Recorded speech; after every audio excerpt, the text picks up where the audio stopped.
countrymen and countrywomen, greetings and congratulations to all of you for safely finishing the year 2025. Mama Janet and myself wish everybody a prosperous 2026 and beyond. I'm happy to report to all Ugandans and the world that as we stand today, our economy is robust. The majority of the population are very happy, as you have been seeing the massive and extremely happy rallies I have been addressing. The country is peaceful, and our armed forces are at their strongest. Some of the obstacles created by some unpatriotic elements notwithstanding. By June 2026, the size of the economy will be US dollars 68.4 billion by the foreign exchange method, and US dollars 194.2 billion by the purchasing parity method, purchasing power parity method. The GDP per capita will be US dollars 1,399, meaning that Uganda is now firmly in the lower middle income status and out of the least developed countries status. All this is compared to US dollars 3.92 billion by 1986. In other words, the economy has grown 13 times in size since 1986. In quantitative terms, you can go item by item. Coffee exports were 3,060,000 kilogram bags in 1986, and they are now 8.2 million 60 kilograms bags. Bananas, 6.6 million metric tons, and now 11 million metric tons. Maize production was 322,000 metric tons, but now it is 4 million metric tons. Milk was 200 million liters, but now it is 5.4 billion liters. Sugar was less than 100,000 metric tons, but now it's about 700,000 metric tons. Cement was 76,000 metric tons. It is now 7 million metric tons. Steel products were 50,000 metric tons, but they are now 630,000 metric tons. From almost no tourist arrivals to now about 1.6 million tourists arriving in a year.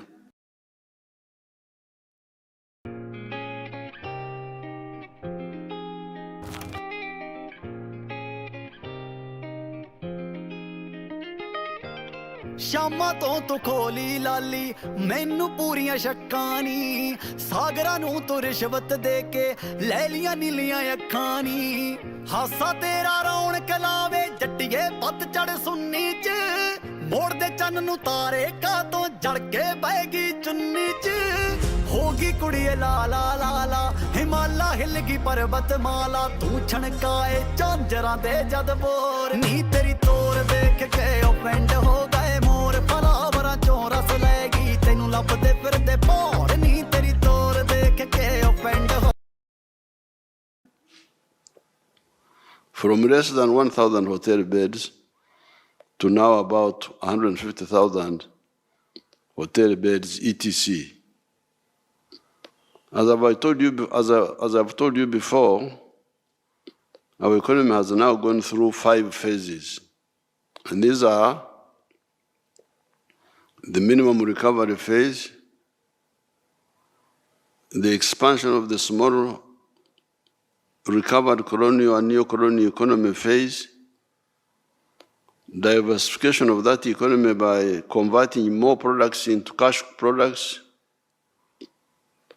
value addition to some of the raw materials, and finally entering the knowledge economy of making computers and vehicles and so on.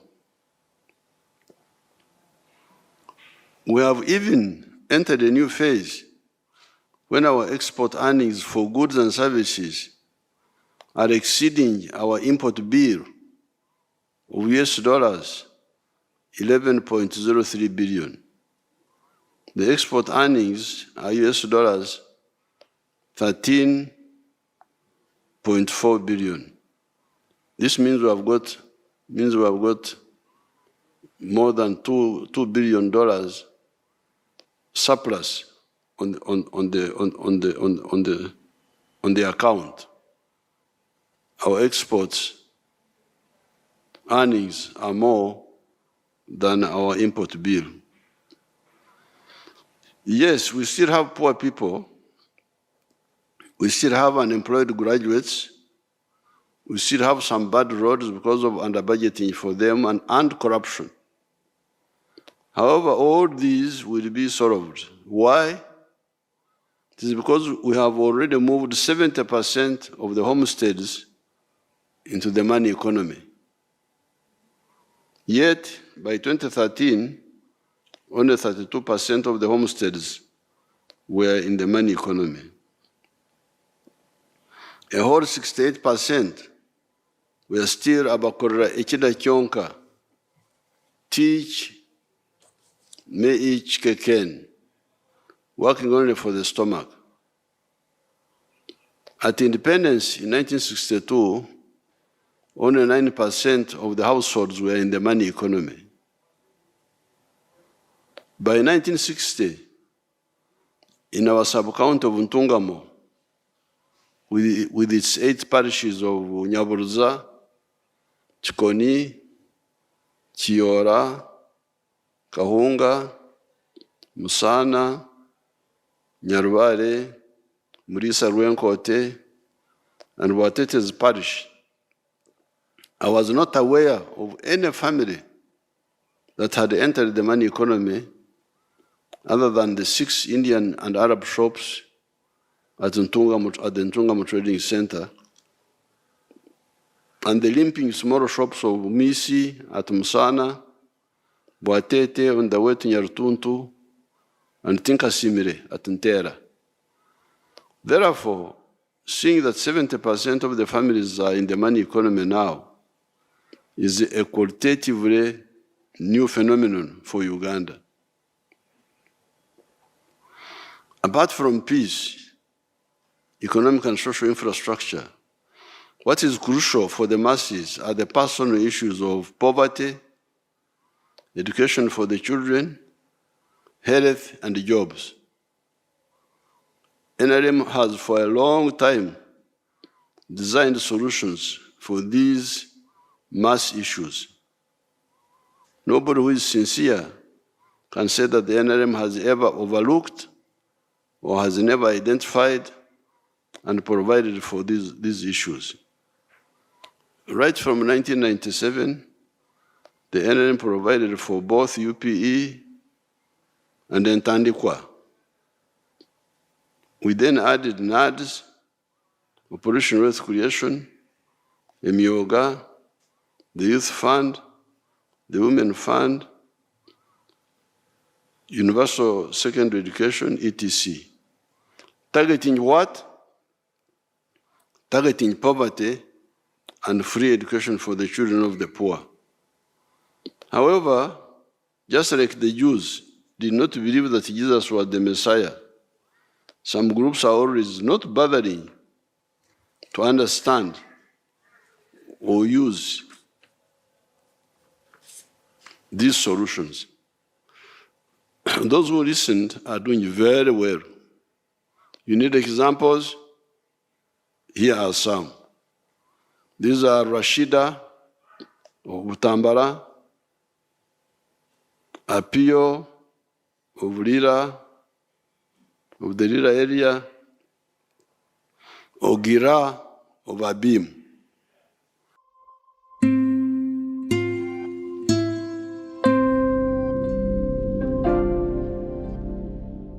Amanya gange yenze Namubiru Rashida, omutuuze w'ekyalo Kasaka, District Butambala, Gombe Town Council.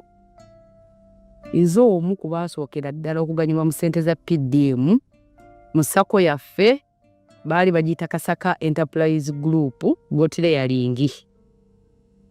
Kaakati ssente nazifuna ku simu, message yajja nga nfunye 1 million. Kati nesanyuka nnyo ne ngamba bya ddala bino, ne nkubira ku chairman wa PDM. Chairman n'angamba bya ddala mzee yabawadde ssente. Ne nziruka ku Centenary Bank, ne nzijjako ne nfuna 9,914. Kati ne nkomawo ewaka ne nsooka ne nkola research wewali embuzi ennungi. Ne bandagirirayo ekyalo bakiyita Mabanda, kiri mu Civic Town Council. Ne ngenda ne ngula embuzi 3, embuzi 3 nazigula emitwalo 25, gye mitwalo 75. Ne ngulako n'ennume. Ennume yali ntoototo kuba nalaba nga nja kugyetaaga mu maaso eyo. Ennume ne njigula emitwalo 15, ne nsigazaawo emitwalo 914. Ne nsooka ne nkubako ekiyumba ekiri temporary. Kakati bwe mmala okikubako ekiri temporary ne mbeera n'embuzi nezirunda. Katonda n'ayamba embuzi ne zazaala abaana 2. Kakati bwe zazaala abaana 2, n'empeza embuzi 10. Kati olw'okuba nti embuzi zaali ziyaze nga nina obwetaavu bw'ekiyumba, ne ntuulako embuzi 2. Nazitunda emitwalo 4, ne nzimbako ekiyumba kino kye mulaba mwe zibeera kati. Kaakati zino era nga bwe muziraba zino zonna embuzi 3 ziri mawako. Kati nsuubira ate ofunkulizinga ennamba esinga ate ku zino. Kaakati mu mbuzi muno njijjamu maniwa n'atuyambako nze n'omwami wange ne tuteeka mu emmwanyi ne zinyirira, era kati sizoni eno tubazizza nnyo emmwanyi. Sente ne zituyambako ku school fees z'abaana. Twatandikawo n'olusuku we luli awo era nze n'omwami wange, ng'era maniwa tumujja mu mbuzi ne tuteeka mu bitooke byaffe, era ebitooke birungi nnyo, tulina kati emmere esobola otumala n'abaana baffe. N'akamwanyi nako twakateekamu maniwa kakyukako, era school fees z'abaana tezikyatumenya nnyo. Era ssebo taata tuli basiimu nnyo, tuli basiimu ddala, tweyanzizza nnyo, tweyanze egi. Siri's dictation was driving me crazy, so I switched to whisper flow. Here's why I'll never go back. First off, it actually gets it right. Watch what Siri does with this. Can you share the mirror board, export the concepts to Figma, and update the timeline in Airtable? No wait, Jira. Actually, never mind, use Asana instead. Siri keeps all this mess, misspells the names, and never adds any punctuation. Whisperflow always gets it perfect. Second, smart formatting. I can say grocery list, eggs, yogurt, bread, bananas, and Flow formats it into an actual list with bullet points. Siri, just a block of text. This one changed everything for me. Custom snippets. I added a snippet so that when I say add my calendar link, it drops in my full Calendly URL. Siri can't do that. And the best part, it works everywhere. Gmail, Slack, ChatGPT, iMessage, WhatsApp, Notion, literally every app, desktop and mobile. Siri only works in Apple apps. If you're still using Siri for dictation, you're working way harder than you need to. Try Whisperflow free.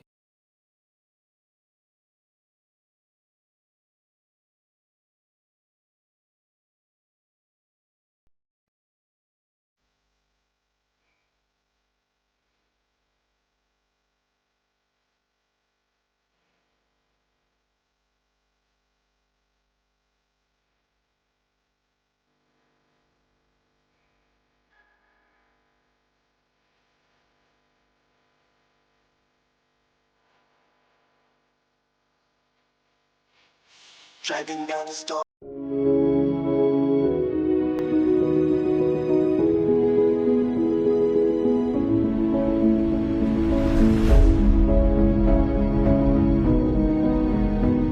Anya POVK aburi wan tin man ma alingiri sel ti Banya ward ti my town council ti Lira district. Her name is Apioviki, a resident of Alingiri Cell, Banya Ward, Amach Town Council in Lira District. Agamo siene me PDM yari ariya pirwa adek She got the money for PDM in 2023. la habong wen tutumia pira bero eno kene te don ya bank 970,000 and then 30,000 remained in the bank.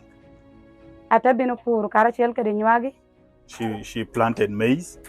awelo nywagi saket sapara bit She bought maize 15 sackets, wel me tutumia pira dek wi ariya 30,000 each sacket.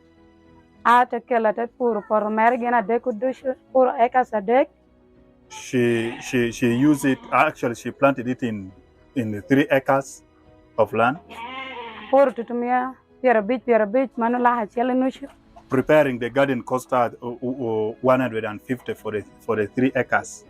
ado tutumia pira bit Weeding cost her 50,000. akero tutumia pira ngwen Then spraying cost her 40,000. ate tunu do koi kwanyo kelo pashu Time for harvest came. atiyo kara chel ke jo me pashu ke jo amoruma She used the family members and then the neighbors. wara wilo ka dek me chama me tutumia And pira then rio she bought lunch, food for the people for the family, that is which cost her 20,000. transport etera tutumia pira bit And transporting it from the garden to home cost her 50,000. ate bi me bit nywagi na no ko she ngatoro konya She came and then she removed it from the cup. nywagi na ni teramo cha pira ngwen bit It gave her 45 sacks. ate chato cha pira ngwen no She sold 40 bags ate nungo milion rio ke la habor and she got 2,800,000. kot me chel te tumuko That was the first season. That is our first plantation.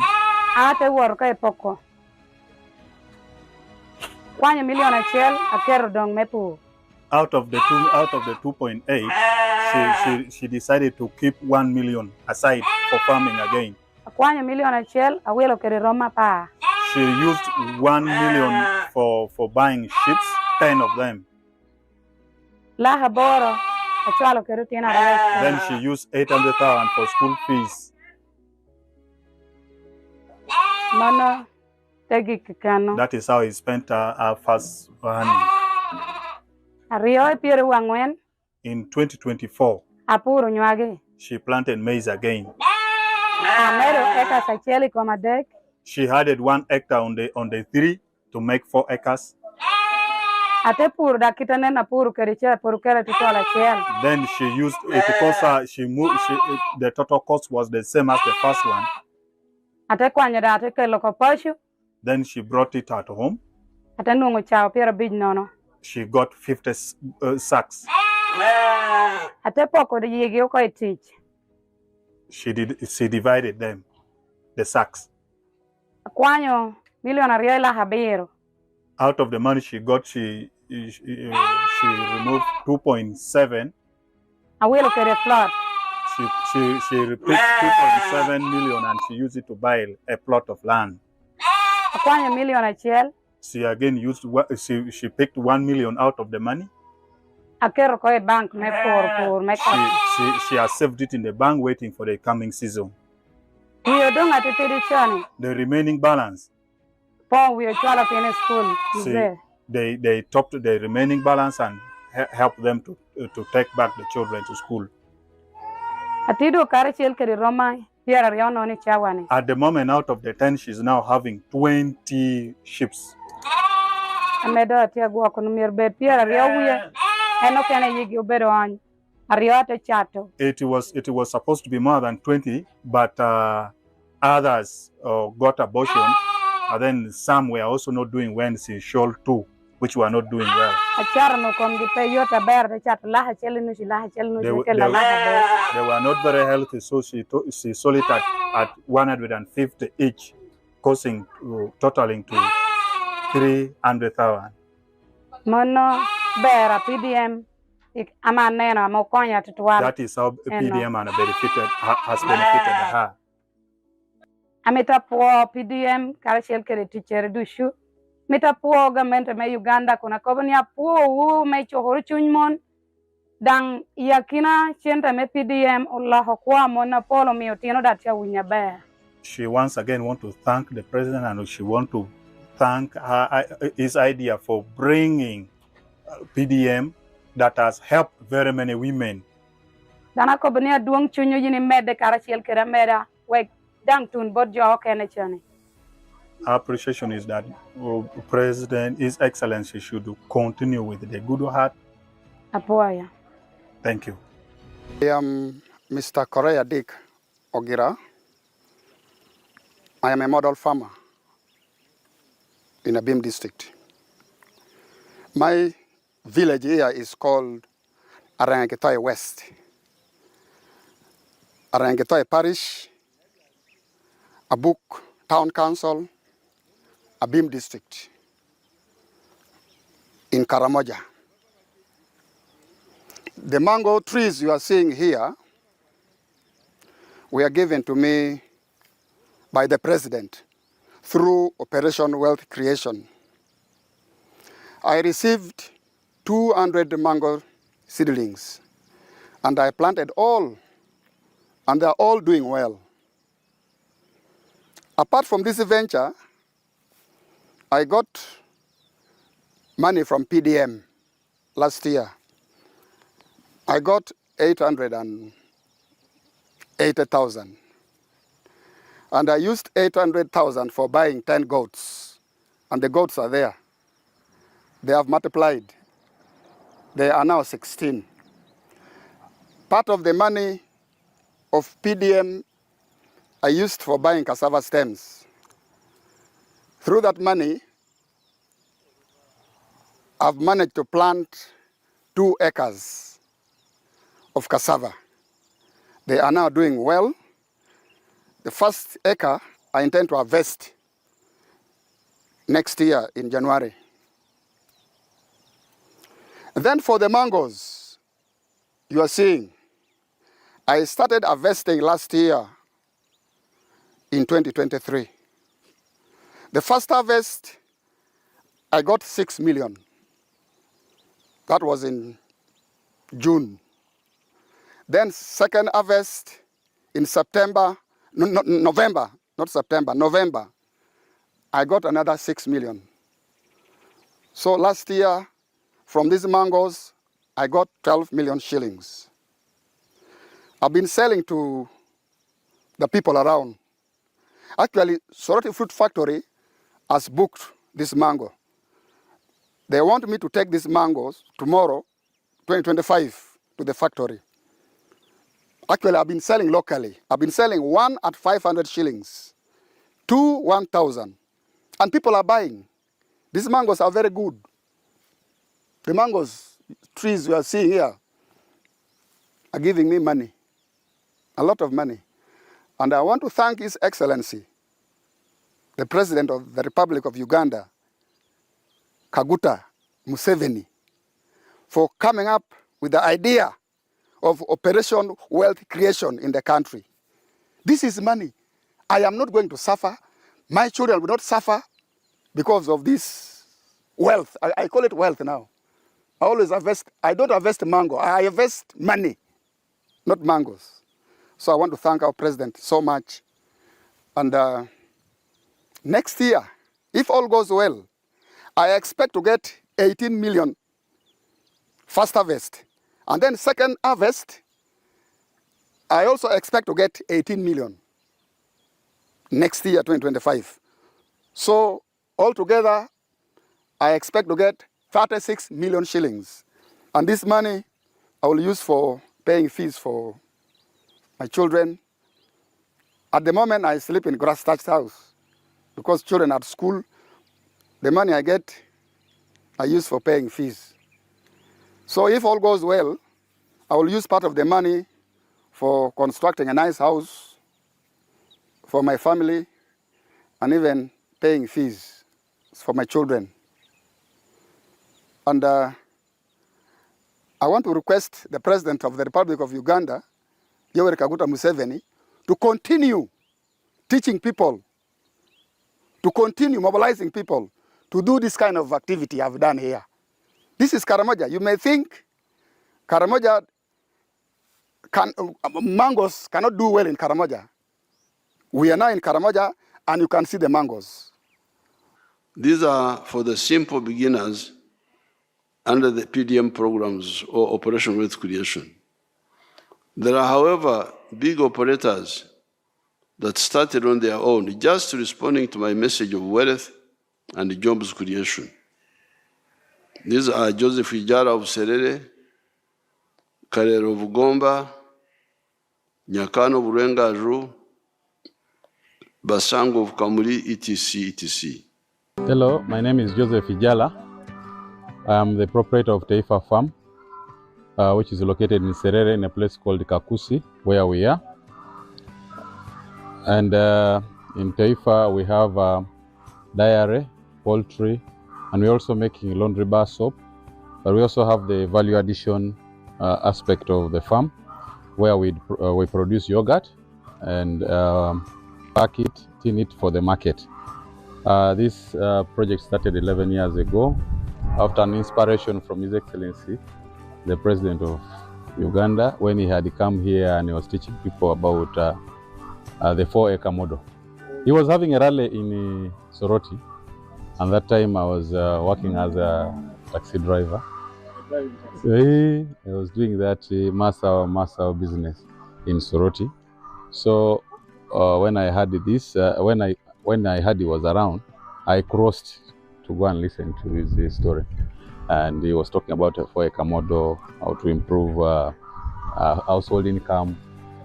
So when I came back, I was fired because I delayed there and the Civic came full.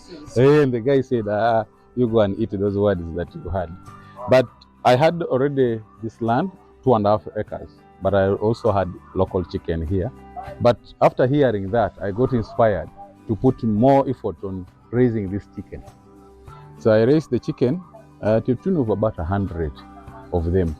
Then I got a small incubator. That was about 4 eggs. So I used that incubator for multiplying my local chicken farm. Eventually I was having 1,500 local chicken around, and I was very famous for local chicken. So but then local chicken were not answering my day-to-day needs. So I decided to translate it to Arrêtez de dire I'm fine, thank you. I don't know. You're welcome. Moi aussi, je parlais comme ça. layers.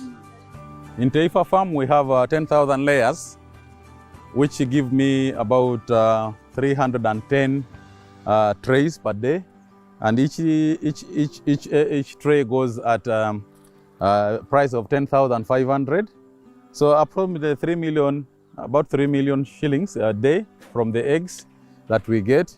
Of course, it varies depending on the cost of the feeding, but at least a half goes for management, a half goes to our pocket as Taifa. So after selling the layers, that money, I invested it on dairy. I started dairy with the 4 cows, but you know, I have multiplied very fast because I'm using AI. I have my own semen bank here, so I do artificial insemination. And then I also got a vet who was able to train some of us here with the veterinary knowledge. I think he's even here, that gentleman there, our vet. So the cows that I'm going to show you are cows that are bred from Taifa Farm, that produce, my highest produces 36 liters per day, and my lowest is at 20 right now, each cow. So 36, between 20 and 36 liters per day. And they all have names. I name them according to how I felt when I'm buying, when they are born. We name them according to relatives, aunties, friends. Dairy party of section ya dairy farming. Tulundira ente ez'amata zinusu Bulaaya abasinga ze tuyita nusu Bulaaya. President aludde nga asomesa eggwanga ku kulunda okw'ekibalo okw'ente ez'amata. Lwakuba nti ebintu ebimu tetubiwa budde oba n'okubiwuliriza oba olumu ne tugamba mbu alimba ayisaawo bibye. Naye kati kambabuulire amazima. Bw'obanga ogenda olunda ente ey'amata kyova gi dairy animal or dairy cow, ente y'amata, olina omanya bino eyina liita mmeka. Kubanga ente eno erya nga bwe tulaba mu nkoko, mu mbizzi, mu mmwanyi, n'ente eno erya. Buli bwerya ng'olina kifaananyi kya nte y'amata nga si nte y'amata, automatically ogenda kugwa.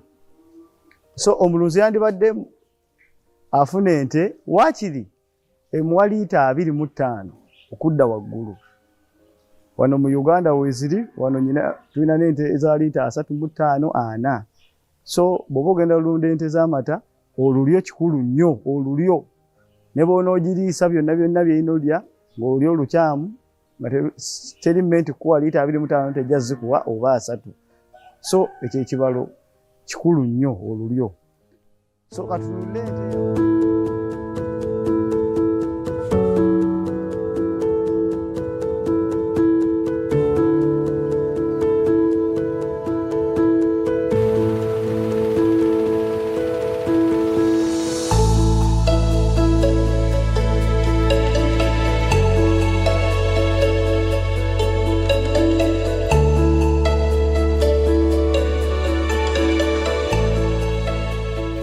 My name is Nyakana Richard from Rwengaju. This village is called Rwengaju village in Karabarole, Fort Portal City.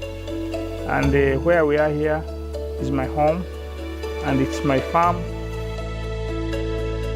The biggest landlord in this village of Rwengaju is having 7 acres.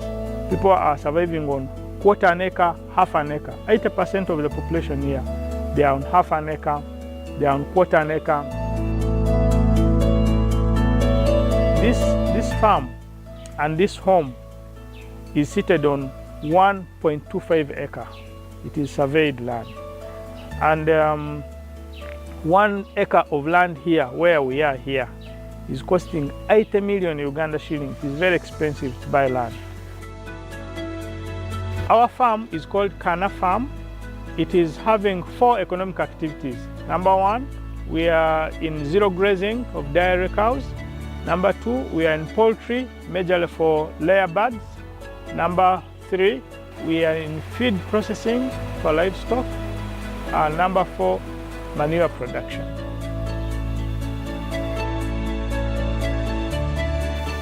With the poultry, we have 8,500 chicken, and they are in a chick stage, grower and layer. Those which are laying are giving us 120 trays of eggs, which we are selling at 12,000 shillings per tray, which gives us 1,440,000, and the cost of production is 1,140,000, which gives us a net balance of 300,000 per day as profit. With the feed pressing plant, every day we are processing 1,000 kilos or 1 ton of feeds.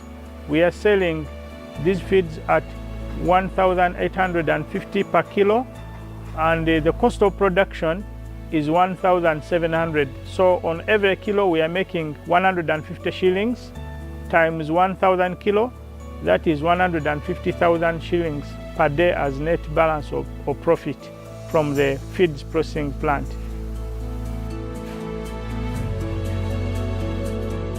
For the dairy zero grazing section, we have got 8 cows. Out of these, 6 are mothers now. The 6 mothers are giving us 120 liters of milk every day. We are selling our liter of milk at 1,000 shillings farm gate price, and which gives us 110,000 shillings per day. And the cost of feeding them is 50,000 shillings per day. That leaves us with a balance of 60,000 shillings per day as net profit.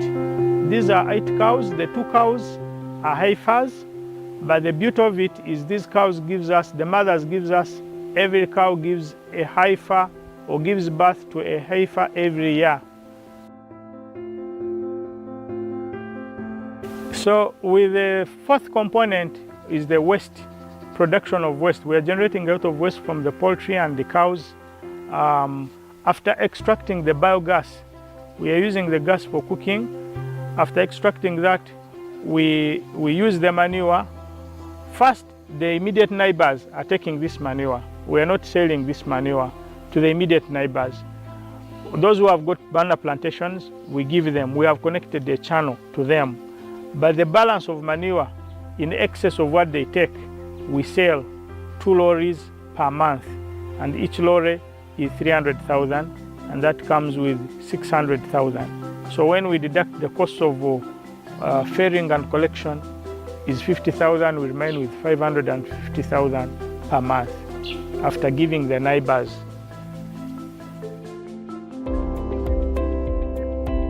Milk is not going up. Every day it has been staggered for a long time. So what we did, I said, let's add value to this milk. So behind there, you have seen at the farm, we have planted strawberries.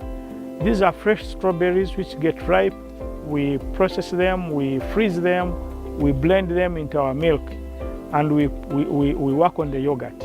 So we are producing yogurt here with fresh strawberries, and the taste is very, very good. And this milk, this yogurt, every 1 liter goes for 5,000. So instead of selling our milk at 1,000 on farm, we are looking at selling it at 5,000 after adding value, putting there strawberries, moreover fresh strawberries, not these chemicals you get.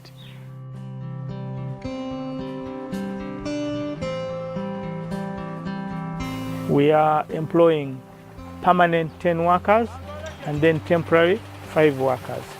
In other words, we are able to sustain the families of 10 workers, of 10 people here. These are young men, you have seen them around. And also the lives of 5 temporary workers. So 15 people are employed by this farm, which is on 1.25 acres. We are selling our milk to the bread bakery here. There's a bread factory in town. We are selling our milk to some restaurants in town. We are selling our eggs to the bread bakery. We are selling our eggs to the supermarkets in town. We are selling our eggs to all these Rolex guys, the Chapats, the Midara people along. They come and take the eggs from here. We are providing market to the farmers who grow maize, because every season this farm is using 800 bags of 100 kilos of maize. We don't have land to grow that maize. We buy it from the farmers. So we also provide business to the farmers to buy maize. What you have seen these cows consuming, most of them we are not growing, we are buying. We are buying the maize gardens, process silos. We are buying the pachong. There are some farms who have got pachong napier. They sell to us. We buy and process into silage, but also give it as fresh. So we provide market for the farmers. We also provide market to the communities around with our products.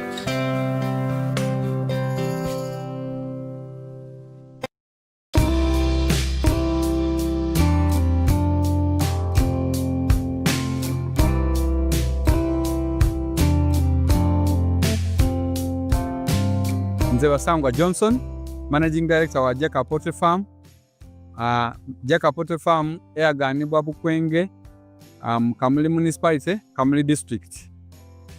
Mu 2007 twatandika obulunzi nga tutandikira mu Kamuli Town Council. By then mu plot yali 50 feet by 100 feet.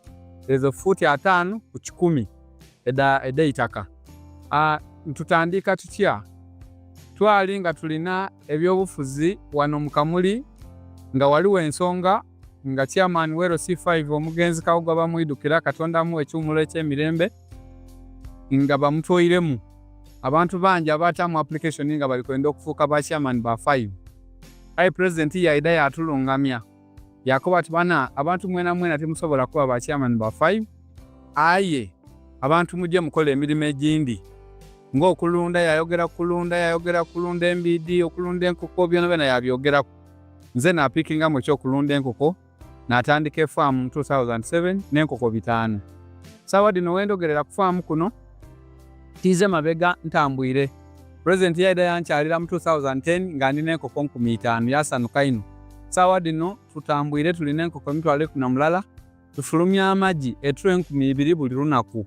Etro 2,000 divaamu milioni 2 buli lunaku. Omwezi diva milioni 6. Omwaka tuba tuli mu bilioni ze 6 n'ekitundu etuba tukola ki tuyingiza. So tuwulirisa omulamu gwa president okuva ku kiseera ekyo twakati katukigiireku. President abaire musanufu ino ku bintu byenkoze era nga buli kaseera nkyekingaku. Wendogerera kati tulina abakozi 300 betukozesa wano ku farm tuwezaawo 10. Aye business daife yeditambulira kubanga amagi twagaidulirawo outlet sinning mu Uganda. So yona eri abakozi baife bw'ogaita omugaita betukozesa tuweza abakozi 300. So tulikubiriza abantu abandi kubanga ife twataawo omulamu ogw'okusomesa abantu okuboneka nti bava mu bwavu boona. So tulikubiriza abantu mwidde tusobole okwega tweyongere okuboneka nti tukyusa ku Busoga ni Uganda. Nze ndi musanufu okuboneka nti twatandika n'enkoko 5 ate saawa dino nga tuli wano. Twatandika ne plot ya futi 5 ku 10 nga saawa dino tusobola okuweza eka 27 ate nga diri ku n'ebyapa. So nze ndi bakuba nti tunatwala omulamu gwa President Museveni ensi edda kukyuka abantu baidda kukola abantu mwidda kuba bulungi nga buli muntu ayingiza ku sente mu nsawo. Bino ebintu byangu bya kukola ababikola boogera olulimi lw'omwogera olusoga ate nga babikolera wano ku itaka lyenyu. So nze ndikoba nti tweyunge ku mulamu gwa president ensi edda kukyuka tulobe kulowooza nti ebintu bino tibisoboka. Aye bisoboka. President ajja okwogera ekintu ng'akiboine era ife otuwulirisa ebigambo byayogera tukoze emirimu gino wabona nga tukyusa kuki ku bulamu. So nze nkoba nti mutucontactinge ni mu campaign muno president muwo obululu kubanga president alina vision eyokyusa abantu ate nze nabona president ayenda okutola abantu mu bwavu alina obulumi obw'okuboneka nti abantu be bali mu bwavu. Aye ayenda okyusa abantu mu bwavu. Bino byonna byakoze bya PDM naki ayenda kutola abantu mu bwavu. So bana tumweyungeku tusobole okukola ensi eno ekyuke. Mwebale ino ndi Basangwa Johnson wano ku Kapote Farm e Kamuli.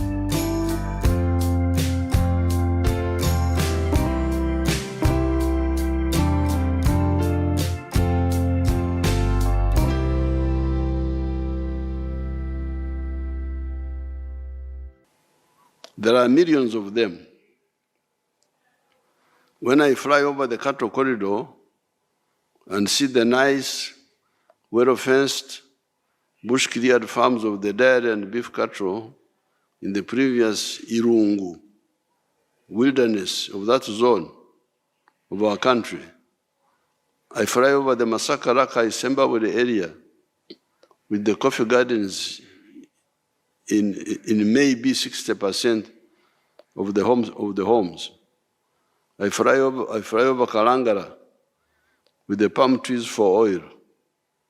I fly over the Teso area with the citrus gardens, over Bunduwijo and Mukono areas with the cocoa and coffee gardens, over the Bushenyi Sinjiro areas with the banana gardens, over the Zombo areas with the Arabic coffee, over the Bujus areas with Arabic coffee, etc., etc.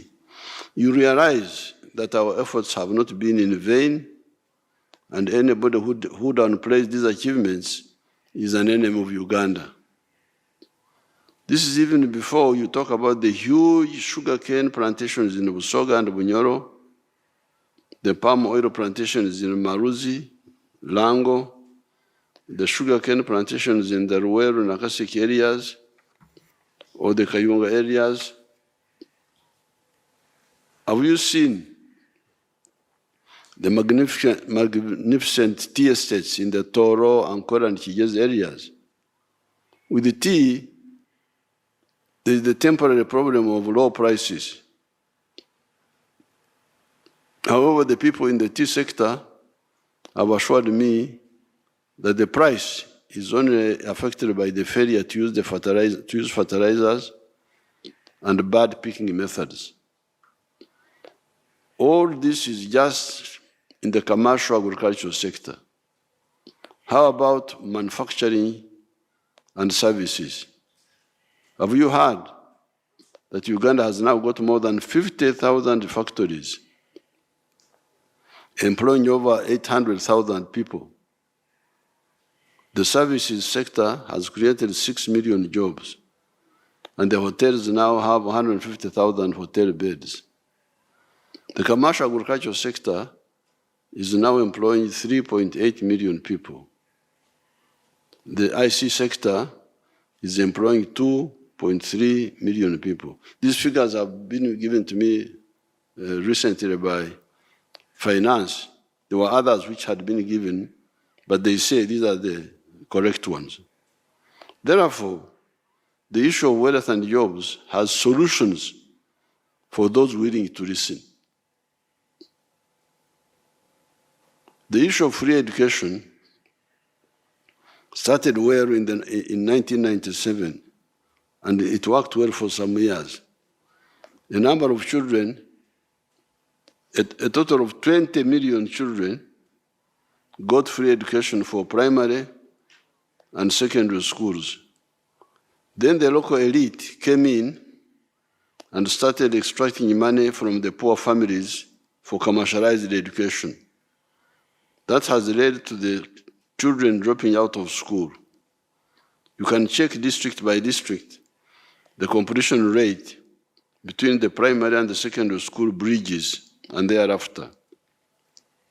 This betrayal will be defeated with adequate budgeting for teachers enough in numbers to remove the pretext by the local elite of saying that they are milking money from the poor in order to hire more teachers. I'm providing completely free education at my skilling hubs. Yet my effort is more costly than the UPE USC option that ought to be day schools because they are near the population, unlike my hubs that can only be boarding because of distances. The whole education system will now emphasize the issue of skills, emyoga. The pre-colonial Uganda was of communities of emyoga, Abarisa, cattle keepers, Abahingi, cultivators, Abahesi, blacksmith, Abatanaji, bow and arrow makers, Abanogozi, the clay users, Abaremi, the shoemakers, Abakomaji, the backcloth makers, Abajenji, the surgeons, Abafumu, the healers, Ababunji, the bone setters, etc., etc. Yes, there were administrators, Abami, chiefs, but there were few. Not the colonial and neo-colonial distortion when the non-wealth creators are in hundreds of thousands, while the wealth creators are not as numerous as they need to be.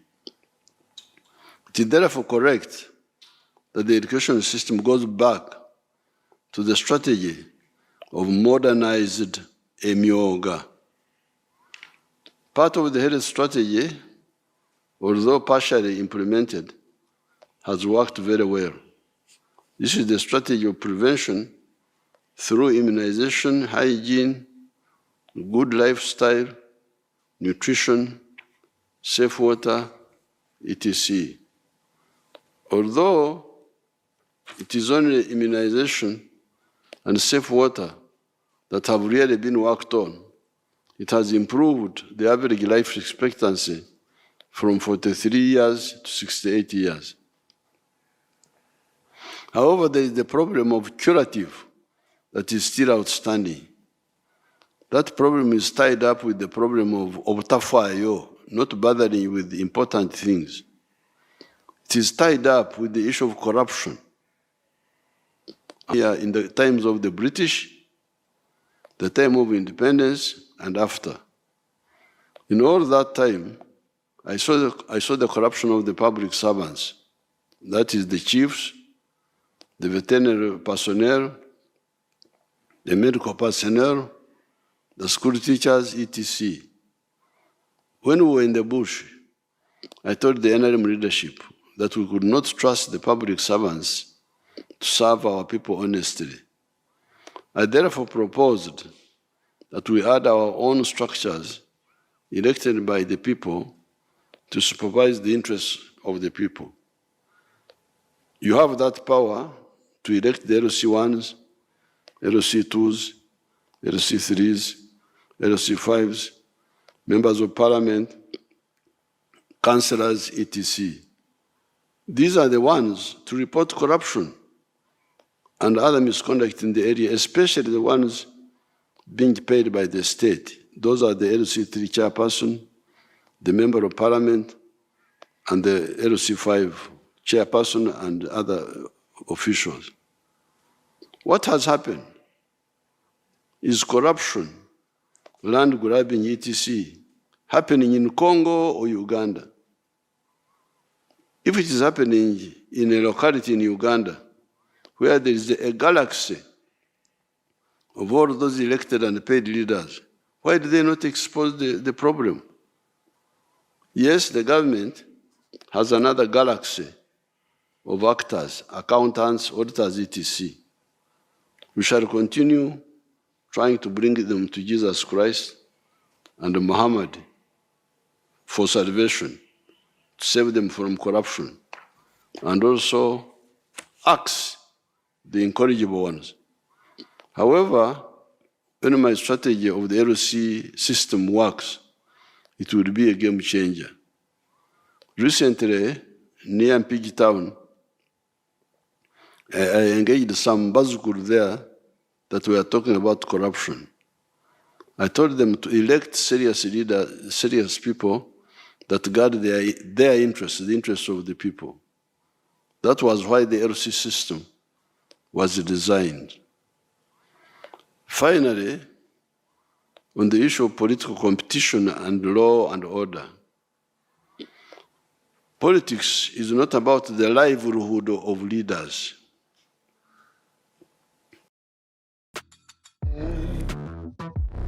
Save time creating content and generate a high-quality clone of your voice with 11 Labs. Change the way you record podcasts, voiceovers, and branded content with the #1 AI-powered voice-generating technology. Stop searching for the perfect voice and stop wasting time re-recording. To solve the problem of jobs for some people. It is about the destiny of peoples. That destiny is guided by principles that arise from the analysis and the determination of how the respective societies can be safe and prosperous. In the case of Uganda, in the 1960s, our student movement disagreed with the sectarian politics of that time of religion and tribe. We eventually distilled our principles of love, Uganda, patriotism. Why? It is because you need it for your prosperity. If you are a wealth creator and not a parasite, you need Uganda as a market for your products. Banyankole do not buy my milk. They do not buy my beef or buy my bananas because they are producing similar products. It is the people of Kampala that buy my products. I also buy the products from other parts of Uganda. sugar from Busoga, Buganda, and Bunyoro, vegetable oil from Karangara, textiles from Buganda, etc. The second principle is that we should love Africa, Pan-Africanism. Why? It is because the internal market of Uganda is not enough. However, we cannot benefit from these two markets unless we undergo socio-economic transformation by migrating from Okore Chida Chonka to working for Echida, the stomach, and Ensawo, the pocket, with Echibaro, Chura, Aymar, Otita, the calculation for profit.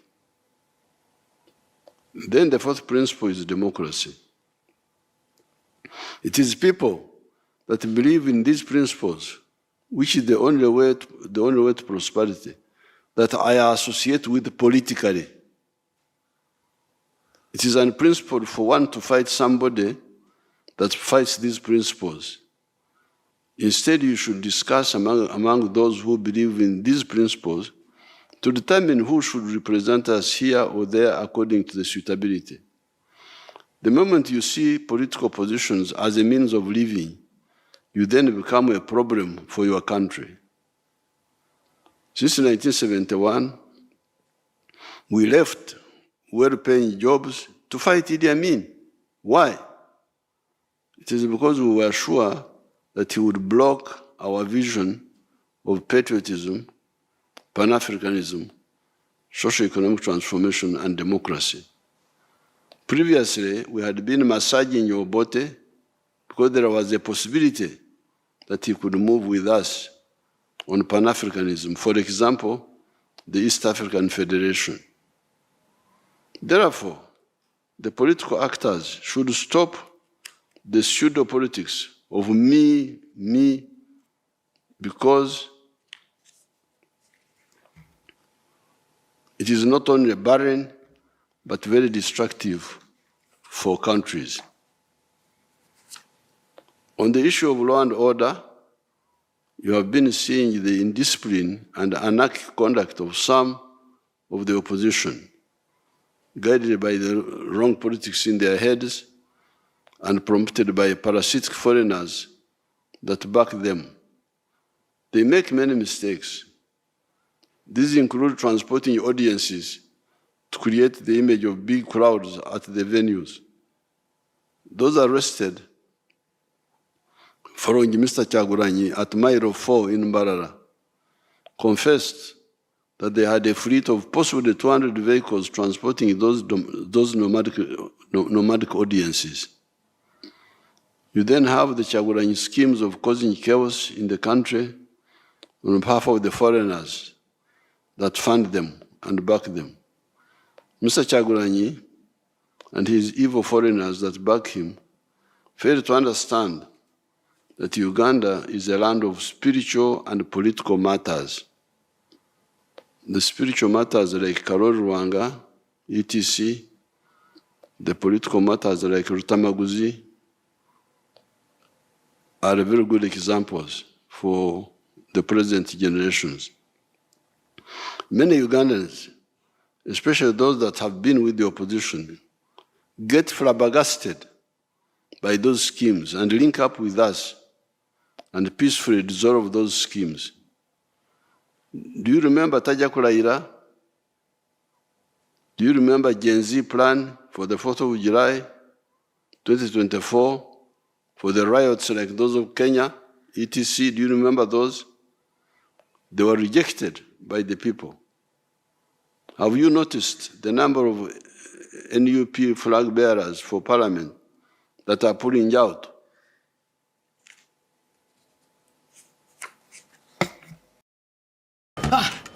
Work is a pain in the apps. My files are in this app. My chat's in this app. Projects in that app. Oh! Wow. You're really working your apps off, Daniel. You need clear.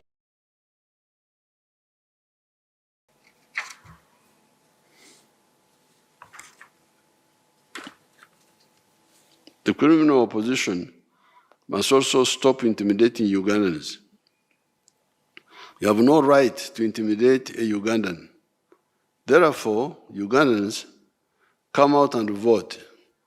Nobody would intimidate you or endanger your security. Anybody who tries will have himself to blame and will end up badly. The future of Uganda is bright. Our first oil will come out next year. Regarding the police methods, I reject the practice of caning lawbreakers. Some police forces in the world do it, using batons. I, however, reject it. It must stop. Teachers and parents used to cane us, but it was a wrong method. However, using tear gas for rioters is both legal and non-lethal. Doesn't kill. It is much better than using live bullets.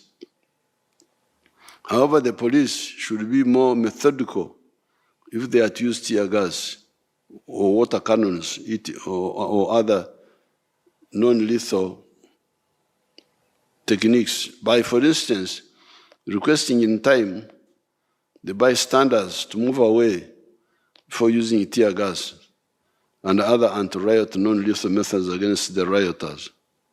The police should use loudspeakers to warn people and give people time to pull away. I have been busy campaigning and have not been following the antics of the opposition actors. I have, however, heard that the mobile audiences of Mr. Kyagulanyi have been looting people in some cases. I last heard of the attacks on people I talked to myself in Abim, Karamoja. These ones I talked to myself, who were attacked by the gangs of Mr. Kyagulanyi. Uganda is secure. Go out and vote. Uganda and NRM are unstoppable. Happy 2026 and beyond. Thank you.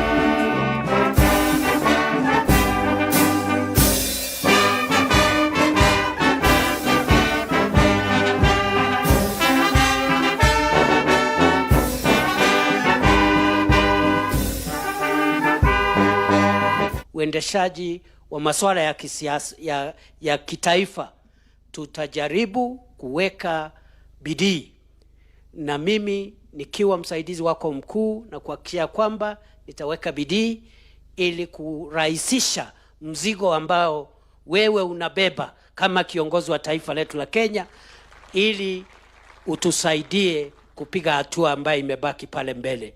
And therefore, Mr. President, I am a grateful Kenyan today, and I am a grateful Deputy President, because I have seen our country make important strides in the last few years, and especially in 2025.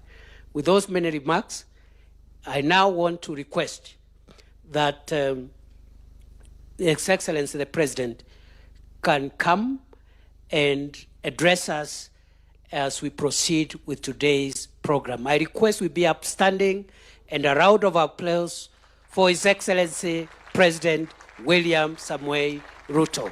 Thank you very much, Mr. President.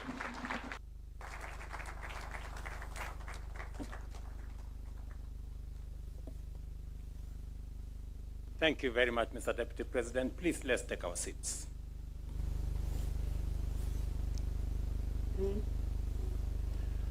Kwa nyinyi nyote mliofika hapa siku ya leo, karibuni. Distinguished guests, fellow citizens, I have never looked forward to a new year the way I look forward to 2026.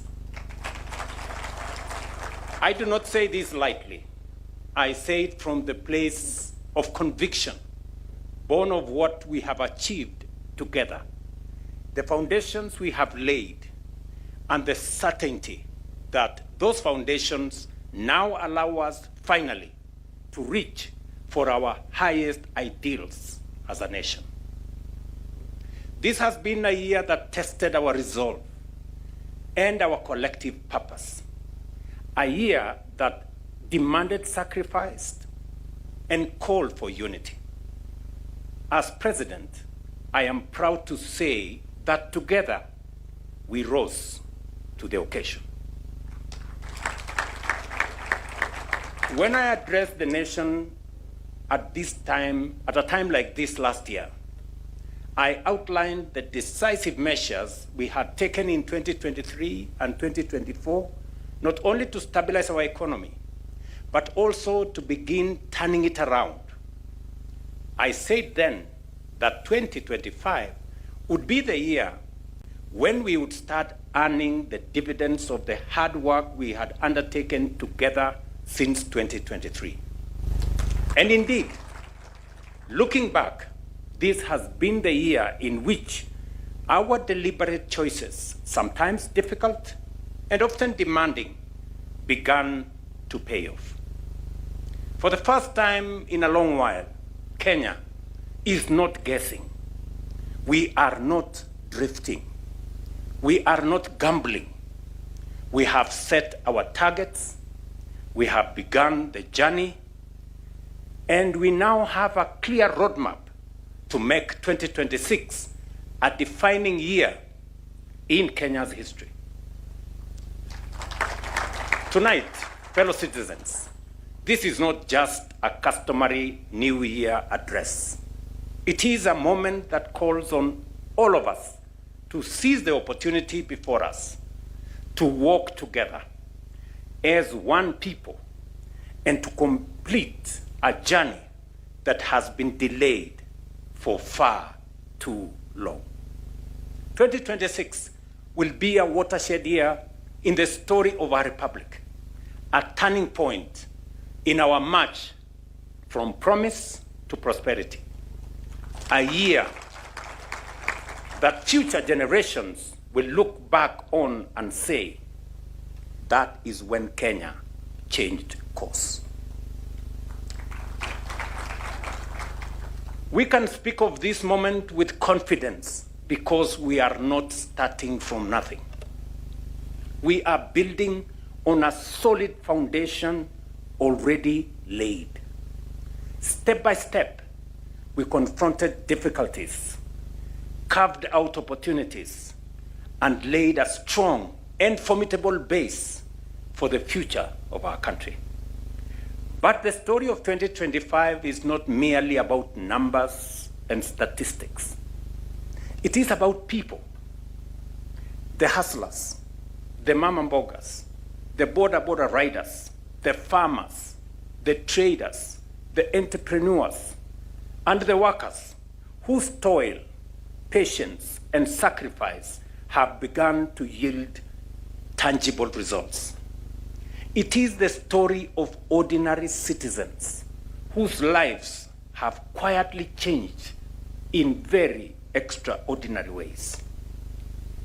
Kenyans like Mama Cherusha Muthoni, whose dream of owning a decent home finally came true.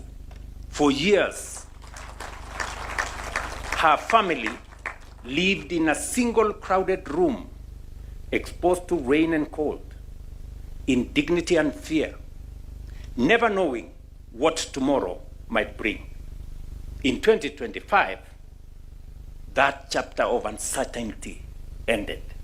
She moved into a modern, affordable home with clean water, electricity, a proper toilet, and cooking gas. For the first time, her children have space to study and play. Dignity replaced survival. The foundations we have laid have also enabled millions to access quality health services under our universal healthcare program. Today, more than 29 million Kenyans are registered under Social Health Authority. Across the country, stories of care, relief, dignity, and support are being told quietly and powerfully by ordinary citizens whose lives have been transformed. Stories like that of Naomi Mutendwa Kilunda, a single mother of 6, who watched her 17-year-old daughter Lydia struggle daily with a severe and abnormal breast overgrowth that caused pain, limited mobility, and emotional distress. After learning about the SHA program through her local assistant chief, Naomi enrolled and registered her children as dependents. Lydia was treated at Kenyatta National Hospital, where SHA fully covered the cost of a specialized corrective surgery amounting to Kenya shillings 168,000, as well as all post-operative follow-ups. No out-of-pocket payments was required. Lydia has since recovered well, regained her confidence and dignity, and is preparing to resume her education in this new year as she joins Form 4. Let me tell you another story. In Kisumu, Christina Wino Onyango, a 41-year-old widow, mother of 5, and a mama mboga, faced a life-threatening diagnosis of stage 2 esophageal cancer. As a registered SHA member contributing 7,000 annually, Christine received comprehensive treatment at Jaramogi Oginga Odinga Teaching and Referral Hospital. SHA covered medical costs exceeding 250,000, including diagnostic tests, specialized surgery, 5 days of intensive care, and inpatient and post-operative management. Her chemotherapy, scheduled to begin on January 15, will also be fully covered. These are not isolated stories. They reflect the experiences millions of other Kenyans have benefited from the outcome of deliberate policy choices. Ladies and gentlemen, for too long, farming was a gamble rather than an investment. Farmers planted and prayed, never certain whether the harvest would even cover their initial costs. That story has changed. With affordable fertilizer, certified seed, and the blessing of rains, yields have improved significantly. Food production rose significantly. Maize harvests are on course to reach the highest in the history of Kenya. Tea earnings surged. Coffee prices nearly doubled. Sugar production grew as imports fell. Livestock, dairy, leather, and meat exports expanded steadily. We expanded education opportunity through reformed merit-based systems. And we helped nearly 1 million Kenyans access jobs through housing, labor mobility, and the digital economy, with many more opportunities coming in 2026, going into the future. But even as we acknowledge this progress, 2025 was not defined by success alone. It was also a challenging year, one that tested our unity and reminded us of the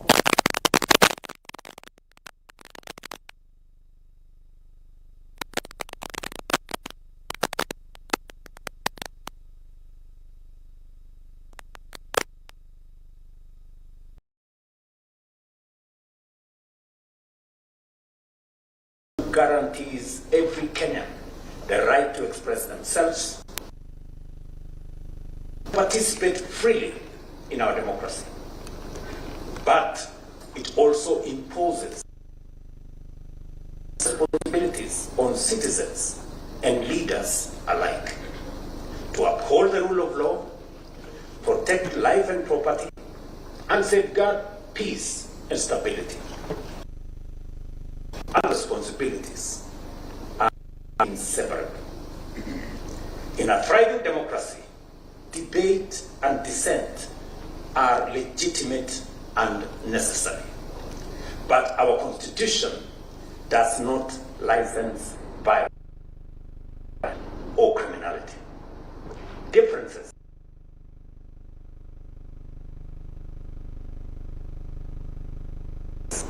we all cherish. Those entrusted with leadership carry a heightened duty to unite, to build rather than to burn. Kenya is bigger than any individual, any office, or any ambition.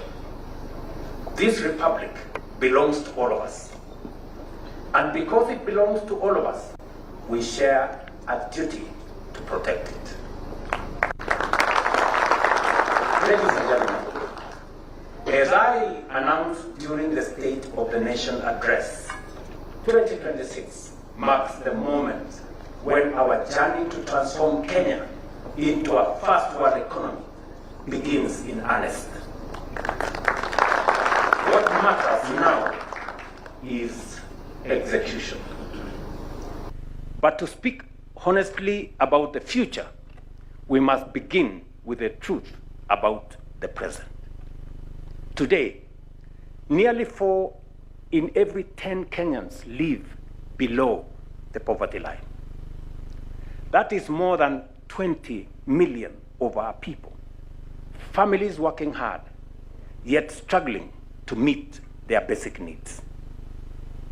While we have undertaken deliberate policy interventions to create employment under the bottom-up economic transformation agenda, too many of our young people, especially those entering the job market, still wake up every morning without work to go to. This is the reality we are determined to change. When a nation chooses to organize its economy around work, production, and exports, when it invests deliberately in infrastructure, energy, and skills, and when it finances growth intelligently, not recklessly, something profound happens. Poverty recedes, jobs expand, and dignity rises. This is not theory. History shows us that countries like South Korea, Singapore, and Malaysia made national transformation a deliberate choice.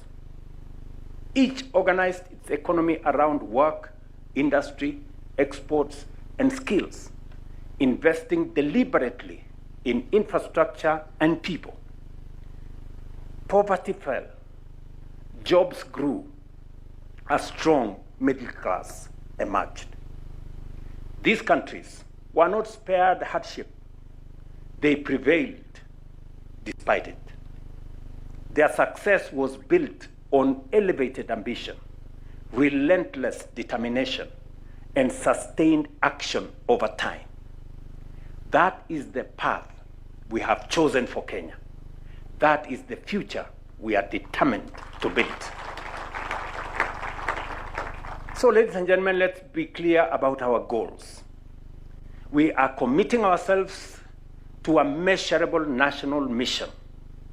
Number one, to cut the number of Kenyans living below the poverty line by half, lifting millions into dignity and opportunity.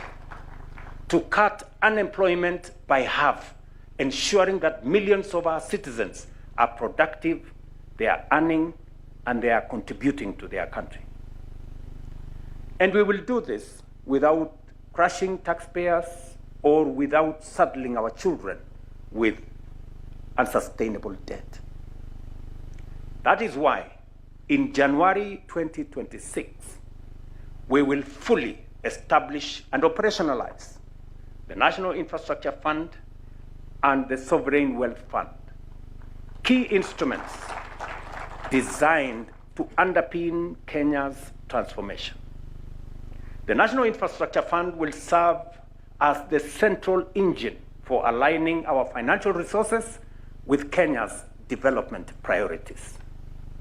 Through innovative mobilization of domestic resources, strategic modernization of mature public assets, democratization of ownership through capital markets, and the disciplined growing and deployment of national savings, we will unlock large-scale private sector capital while reducing reliance on borrowing and taxation.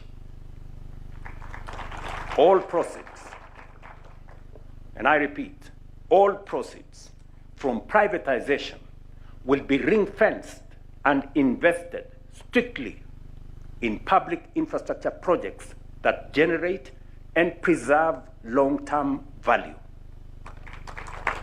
Every shilling invested through this fund will crowd in multiple additional shillings from long-term investors in the private sector. Alongside this, the Sovereign Wealth Fund will for the first time secure intergenerational equity, saving for the future, protecting future generations, and protecting the nation from external shocks, and investing in strategically growing national wealth, giving full effect to Article 201 of our Constitution.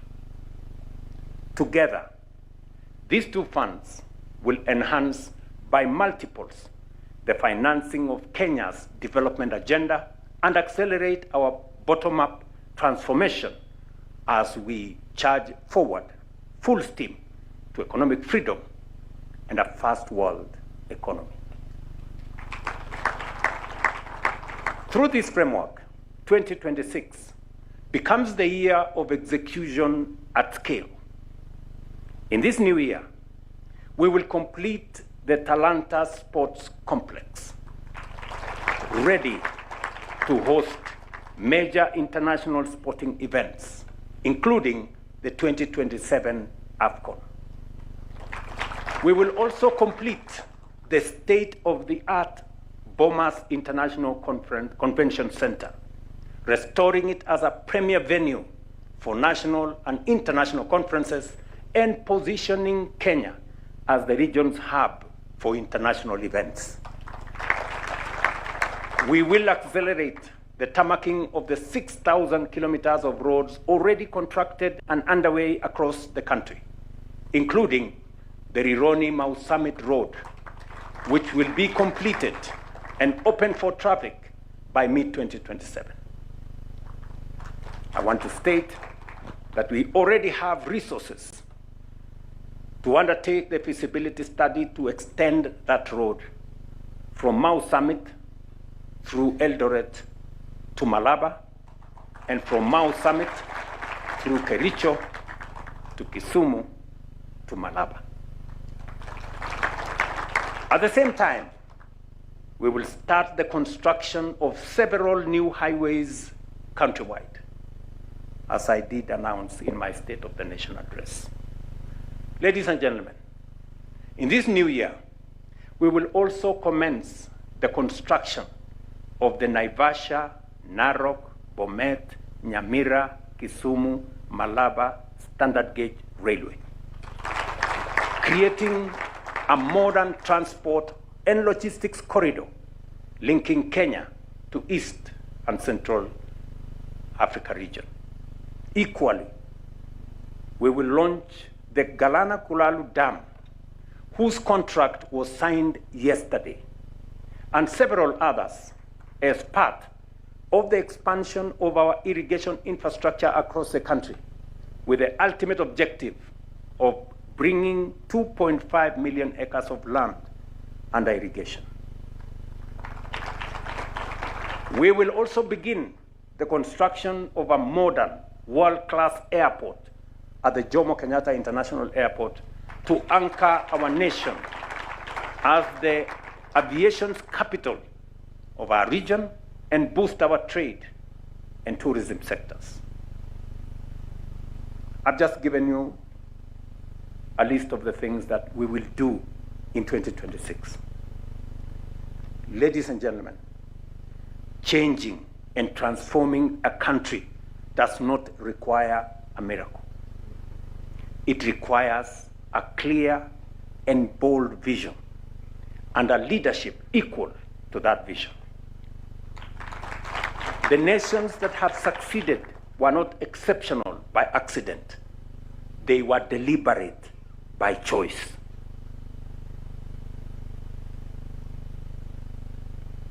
One bishop, I saw one bishop last week say that if others took 30 years to move to the first world, Kenya will take shorter because we believe in God.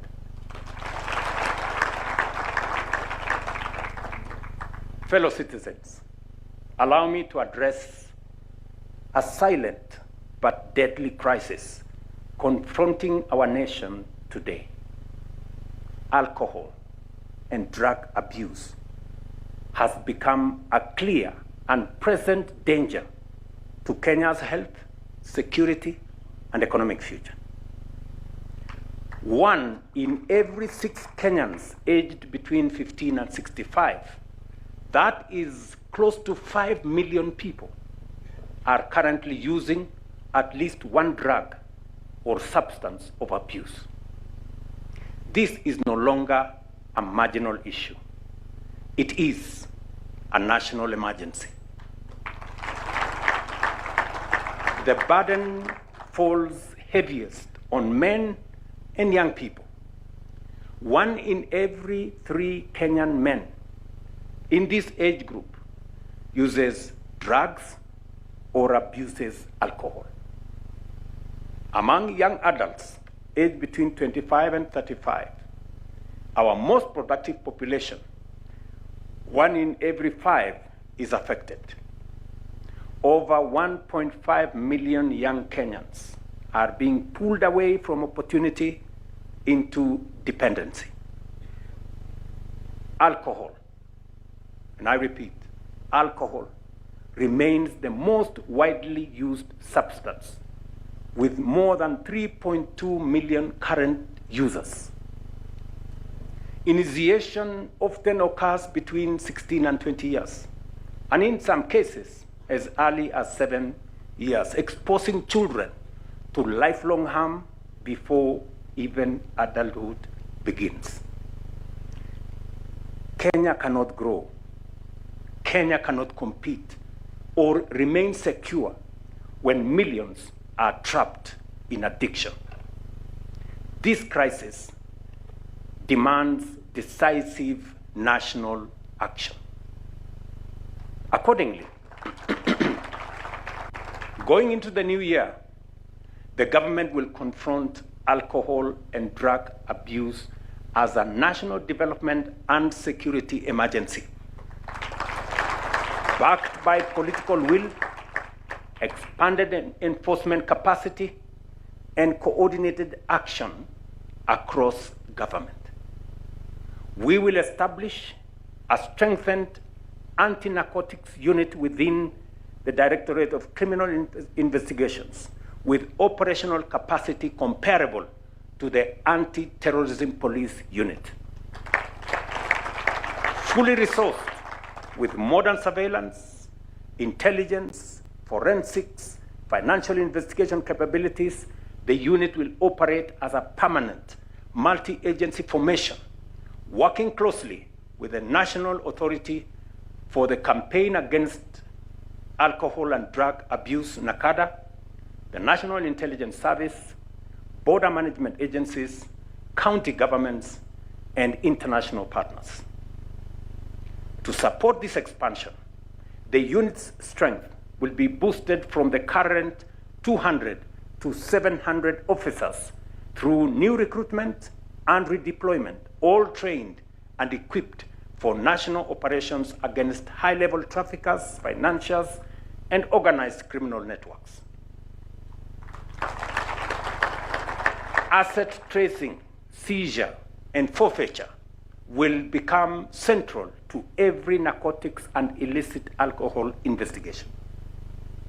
The Asset Recovery Agency will be engaged from the point of seizure, and all assets used or acquired through these activities, including cash, vehicles, land, buildings, and businesses, will be treated as proceeds of crime, promptly frozen, prosecuted, forfeited to the state, and redirected to rehabilitation, prevention, and treatment programs.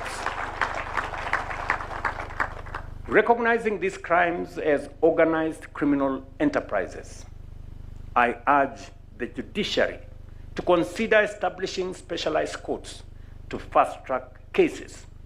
And I will be consulting with the Chief Justice on how the executive can support this effort, including resourcing while fully respecting judicial independence.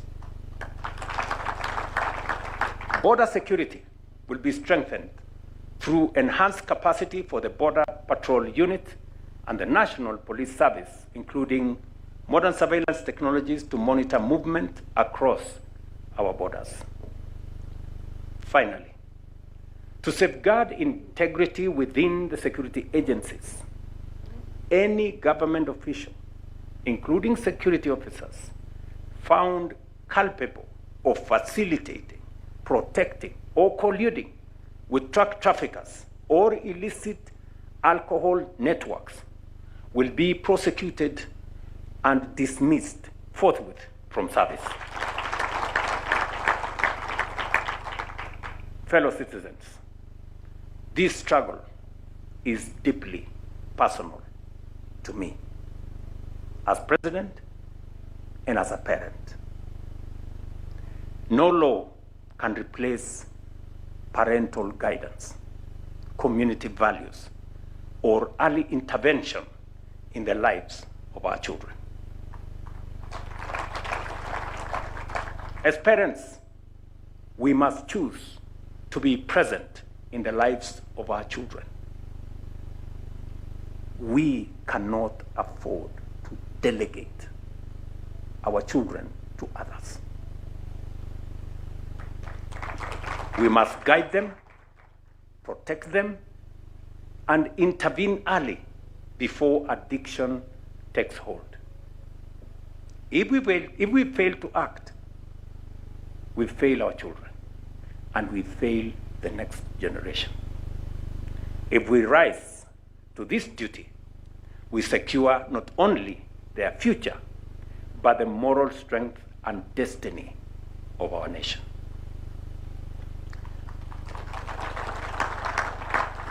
And just as we demand responsibility in our homes, we must demand the same at an even higher standard from those entrusted with leadership in our public life.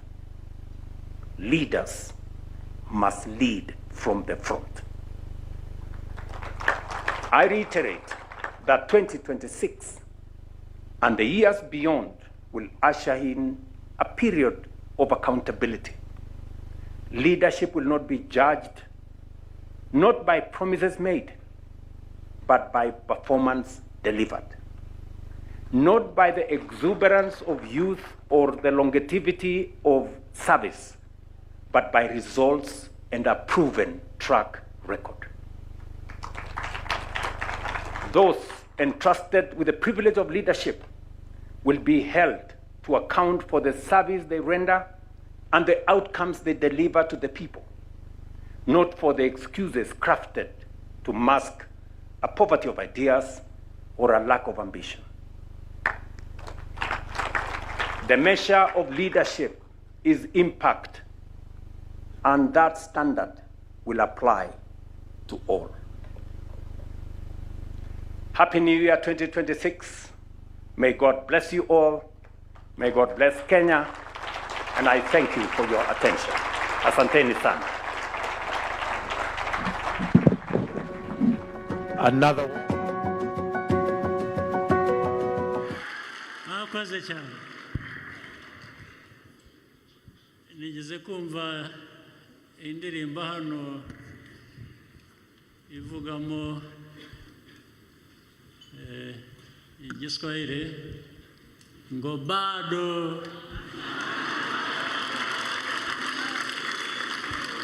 na ni bado kweli, bado sana. Muraho neza,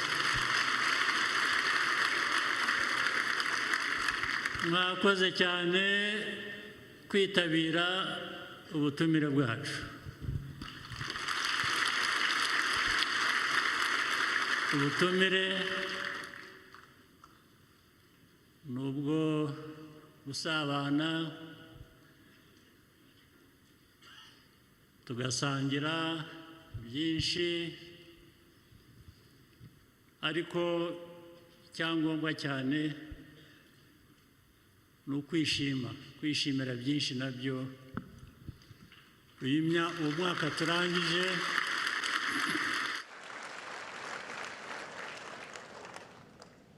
umwaka ushize utari uyu nguyu tugiye gusoza wa 24, nawo igihe cyawo cyarageze, urahita, turishima, dushima ibyo twagezeho. N'uyu wa 25 twawugenjeje dutyo.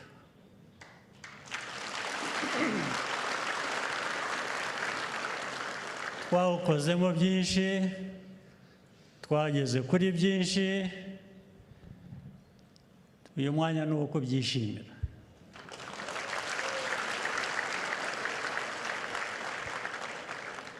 Ariko iyo wishimira ibikorwa nk'ibyo, aho uhera ni ku bantu. Abantu nibo bakora ibintu.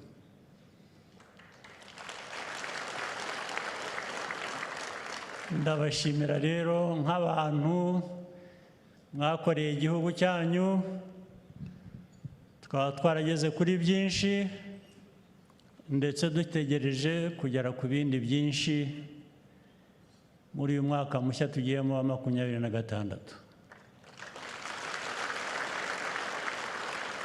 Ubu ni 2026 mvuga. Ndabashimira mwebwe muri hano n'abandi banyarwanda bari hirya no hino batashoboye kuza hano, ndagira ngo tuvuye ngo babyumve ko turi kumwe nabo, nubwo turaha turi bake, ariko turi kumwe nabo aho bari hose.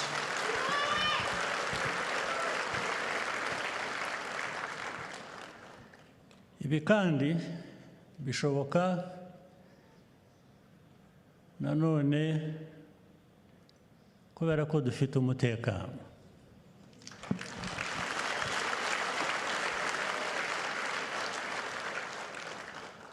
Ubushize se nababwiye ngo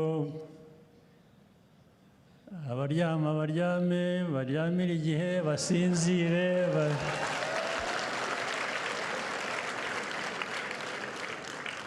Ariko ntabwo navuga kuryama gusa, ni ukuryama igihe cyabyo. Ikindi gihe ni icyo gukora nk'uko nyine mukora n'abandi bakora. Uwo mutekano ndawushimira aba baturage navuze batari hano, bari mu gihugu hose hirya no hino, uruhare bawugiramo ni runini cyane.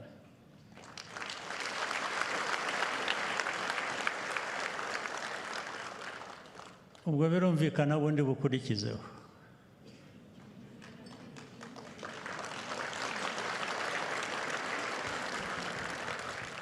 Ni abasore n'inkumi, bagenzi banyu, abavandimwe banyu, basaza banyu, bashiki banyu,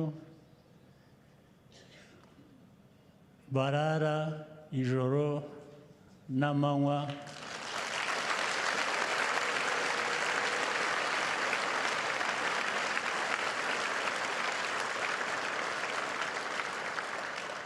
ndetse abandi bagatanga ubuzima bwabo kugira ngo ubwanyu bukomeze.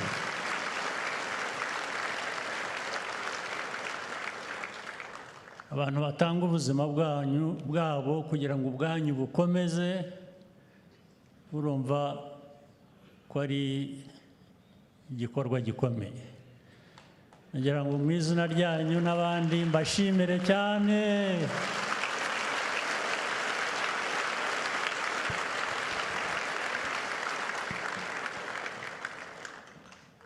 Ndetse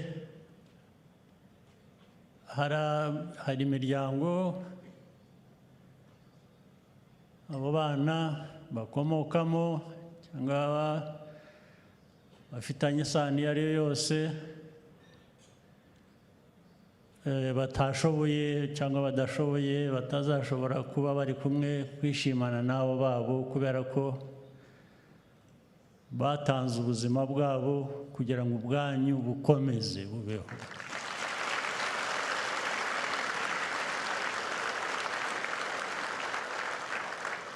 Ariko nagira ngo mbabwire ko iyo miryango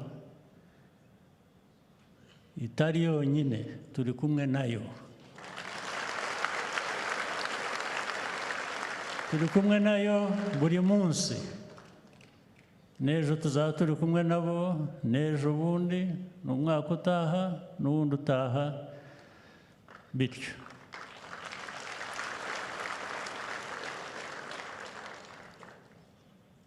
Ahasigaye rero mwebwe urubyiruko muri hano cyane cyane, ariko muzi ko muri benshi mu gihugu ni mwe benshi cyane ugereranyije abaturage b'u Rwanda uko bangana, kuba dufite 75% bafite imyaka 30 no kumanura hasi, ubwo izo ni imbaraga nyinshi cyane, nyinshi cyane. Izo mbaraga tugomba kuzigiramo umuco, ibikorwa byiza nabyo kugira ngo mwiyubake, ari no kumwubaka u Rwanda. Ntimushobora kubaka u Rwanda mutabanje kwiyubaka mwebwe. Ibyo rero nibyo mbasaba, nibyo mbifuriza, mukomerezaho.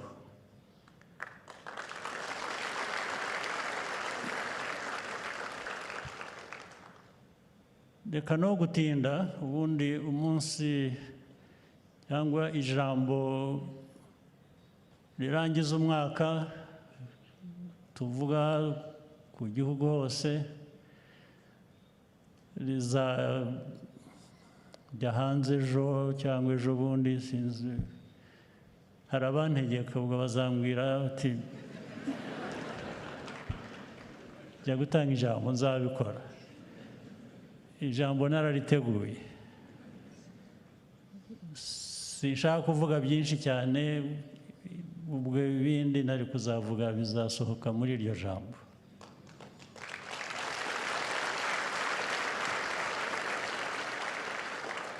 Icyo nagira ngo mbifurize muri uyu mwanya, ubundi tumenyereye ko nyine Abanyarwanda byavuzwe mu batugejejeho ijambo mbere ku bintu byangombwa. Iyo tubikora we mean business. N'iri joro you should mean business.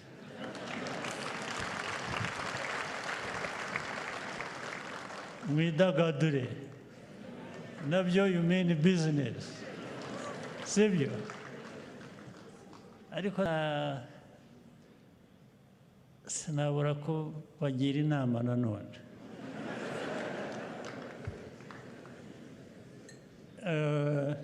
Mu kwidagadura mukimarayo and mean business, hari ibigomba kwitonderwa. Amasaha yo twayigijeyo ngo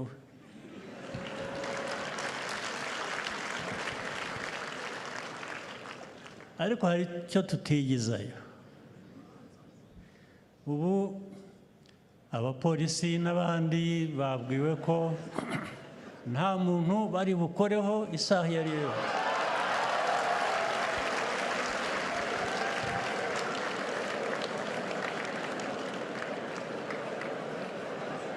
Ariko ubushobozi bwanjye nabwo bufite aho bugarukira.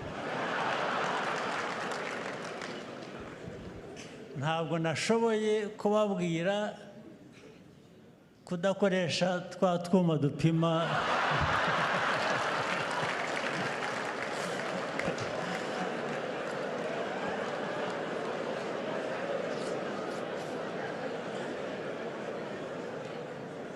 utwo mutwitondere. Maze basigaye bafite n'utwuma duhambaye batagomba kuza mu modoka ngo cyangwa niyo bajemo ntabwo bifata uri kuri vora, ntabwo ariho bagarukira, n'abicaye inyuma bishinjirije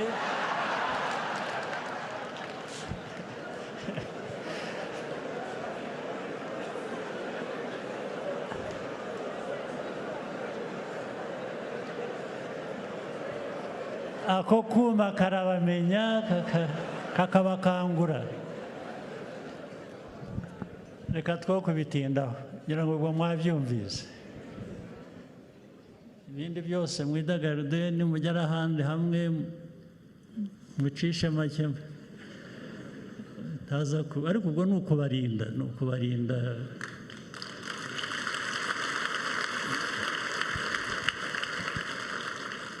maze rero muharane amahoro n'imigisha y'Imana. Murakoze cyane.